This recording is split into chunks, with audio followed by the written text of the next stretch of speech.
저는 이번에 이 작은 두 개의 폰 속에서 두 나라를 대표하는 테크 회사의 생존 경쟁, 더 나아가서 두 초강대국의 전략까지도 느껴졌습니다.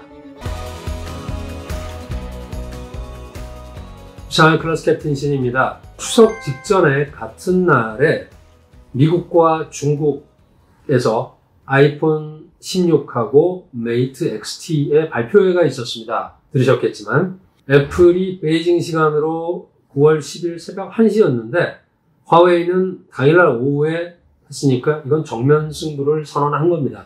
저는 그 연휴 기간에 화웨이 플래그십 매장에 2번 가서 만져보고 또 써보고 나서 바로 예약 주문을 했습니다. 근데 아까 이제 오늘 보니까 그 화웨이 홈페이지에서 예약자가 650만 명을 넘었습니다. 제가 알기로 100만 대를 만든다고 하거든요. 그러니까 제가 지금 경쟁률 6.5대 1에 지금 응시를 한 겁니다.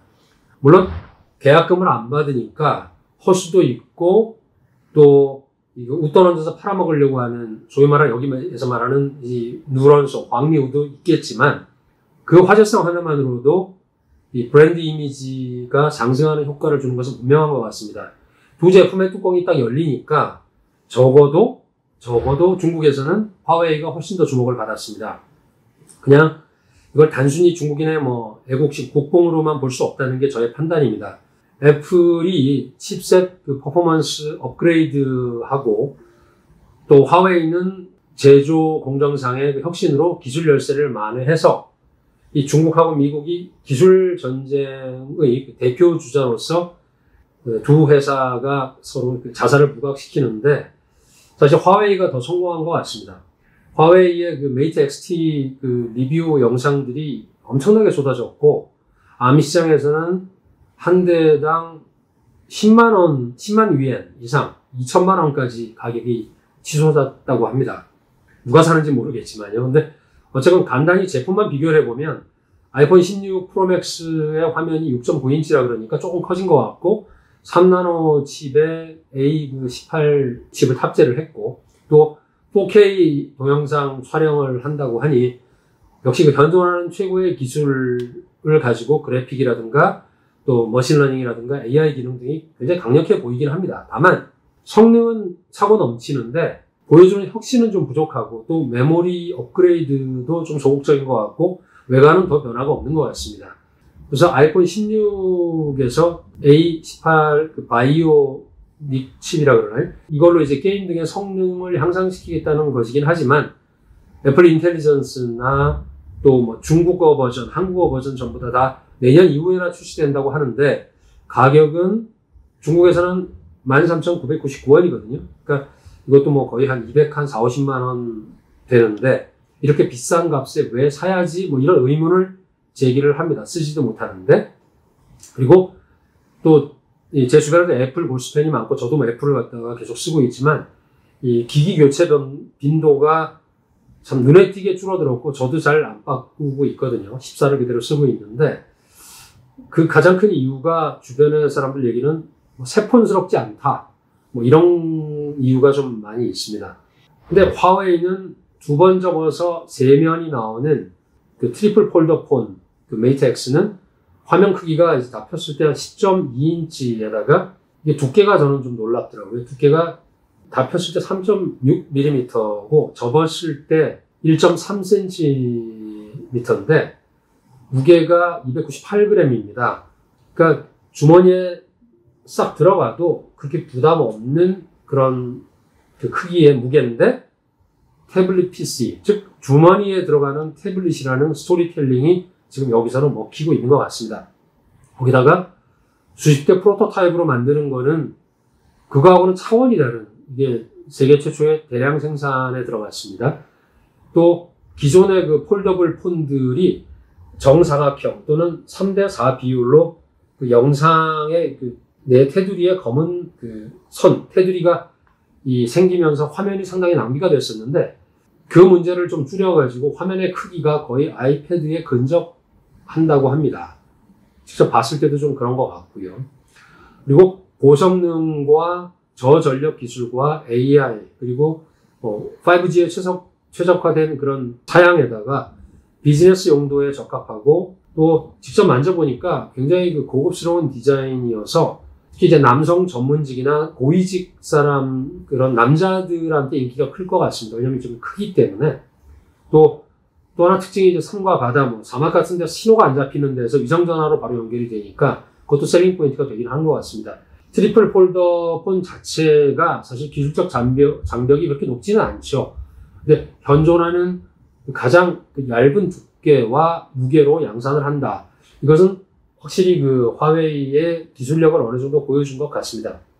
그리고 폴더블 폰은 지난 5년 동안에 중국의 여러 스마트폰 제조사들이 협력해서 만들어낸 일종의 공동성과라고 할 수가 있는데 그 핵심적인 부품은 뭐 화면, 또 힌지, 그리고 이제 구조물하고 배터리 뭐 이런 네 가지인데 초기에 그 화웨이 메이트 같은 경우는 OLED 디스플레이를 삼성 거를 썼었어요. 근데 메이트 S3부터는 BOE라든가 TCL이라든가 비전록스 같은 중국산이 거의 전담을 하고 있습니다.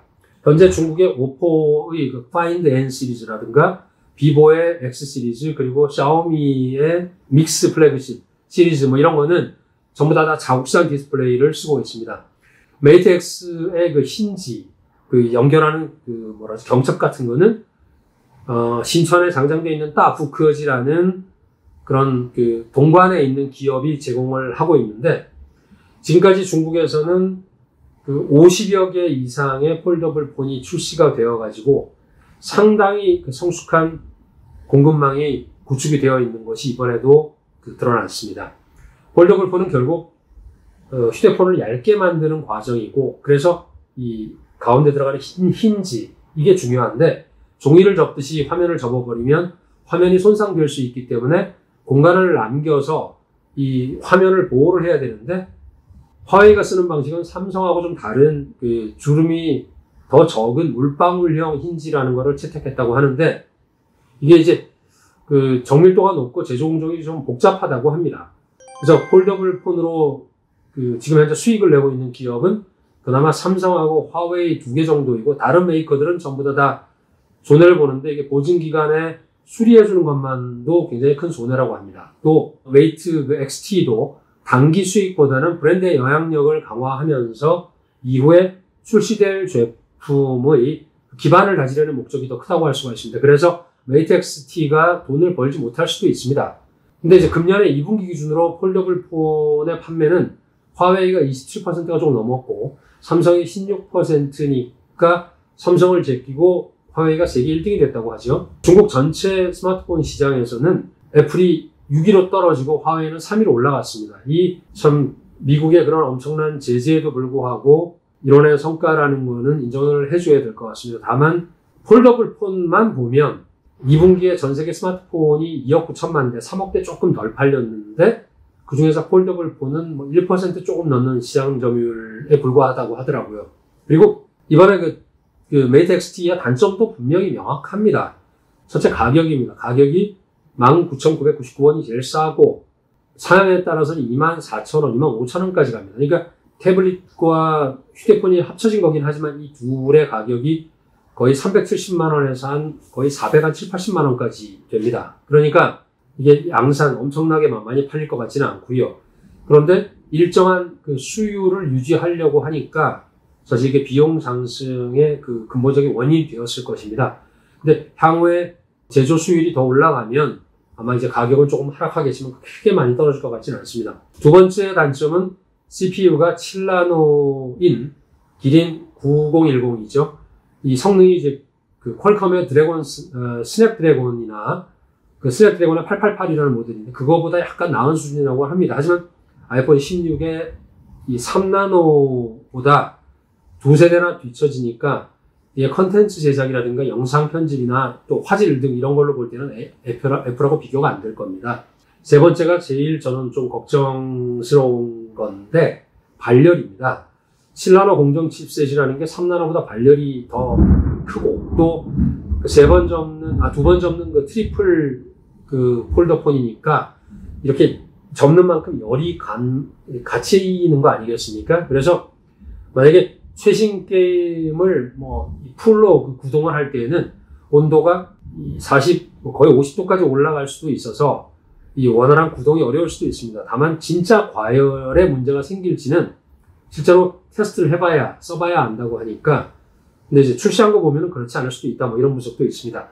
배터리 수명도 좋지 않을 수 있습니다. 그거는 화면의 크기가 커서 그럴 겁니다. 그럼에도 불구하고 화웨이가 이렇게 얇은 기기 안에 3개의 배터리를 동일하게 넣어서 5600A에 달하는 그런 그 충전 용량을 구현한 것은 이것도 인정해 주어야 할 것이라고 생각됩니다. 폰의 무게가 298g이고 두께는 12.8mm고 그리고 2개의 화면이 접혀서 좀 두꺼운 편이긴 하지만 사실 뭐 제가 이렇게 만져보니까 큰 불편함을 느끼지는 못했습니다. 결국 소비자들은 퍼포먼스나 성능이죠, 폼 팩터, 그리고 사용 편의성에 따라서 개인들, 자기들의 필요에 맞는 제품을 선택할 겁니다. 근데 제가 이번에 받은 느낌은 중국, 특히 화웨이의 기술력은 돌파구를 찾아가고 있다는 느낌이 좀 들어서 미국이 괜히 화웨이를 죽이려는 게 아니었구나, 그런 싶은 생각이 들었습니다. 사실 두 회사의 전략으로만 보면 미, 중의 기술 공략의 방향이 서로 다르다는 것을 알 수 있었습니다. 미국은 첨단 기술 개발에 집중하면서 연산 능력이라든가 모델링에서 앞서 나가면서 격차를 벌리려고 하는데, 그리고 이것으로서 이제 중국을 따돌리고 누르려고 합니다. 반면 중국은 이 격차는 어쩔 수 없으니 가능한 한 한두 세대 이내의 차이를 유지하면서 첨단 사양을 제외한 중국 국내의 80~90% 시장을 잡으려고 하는 겁니다. 선점해서. 그래서 이것이 바로 제가 항상 말씀드리는 중국이 가능한 한 시간을 벌어서 생존에 필요한 공간을 확보하고 훗날을 도모한다는 중국의 전략인 것입니다. 중국은 아시는 바와 같이 이미 가전이라든가 인터넷이라든가 5G 통신이라든가 스마트폰 또 전기차 등에서 보여주었듯이 미국의 혁신이 조금만 늦어지면 중국은 낮은 비용에 의한 대량 생산으로 글로벌 시장에서 우위를 점하려고 하는 것입니다. 중국 소비자들은 사실 애플이 그들의 요구를 충분히 반영하지 않았다고 느끼고 있는 것 같습니다. 워싱턴 포스트도 언급한 적이 있는데 해외 시장에서는 애플 이외에 다른 선택지가 거의 없지만 중국에는 선택이 많습니다. 애플은 중국 소비자들과 거리가 조금씩 더 멀어지고 있는 것 같습니다. 그런데 중국에는 중가, 고가, 저가의 제품을 다 사용할 수 있는 소비자층이 다양하게 존재하며 그 수도 엄청납니다. 중고가 제품을 사용할 수 있는 인구만 3억 이상이 됩니다. 거의 이 동부연해안 지역은 다 그런 능력이 있는 겁니다. 이것은 미국 전체 인구와 맞먹고 인구가 많은 인도 같은 경우는 중저가 휴대폰 시장으로 아이폰의 판매량은 중국의 5분의 1 수준에 불과합니다. 저는 이번에 이 작은 두 개의 폰 속에서 두 나라를 대표하는 테크 회사의 생존 경쟁, 더 나아가서 두 초강대국의 전략까지도 느껴졌습니다. 우리 동반자 여러분들은 어떠신가요? 오늘도 동행해 주셔서 너무 감사드립니다.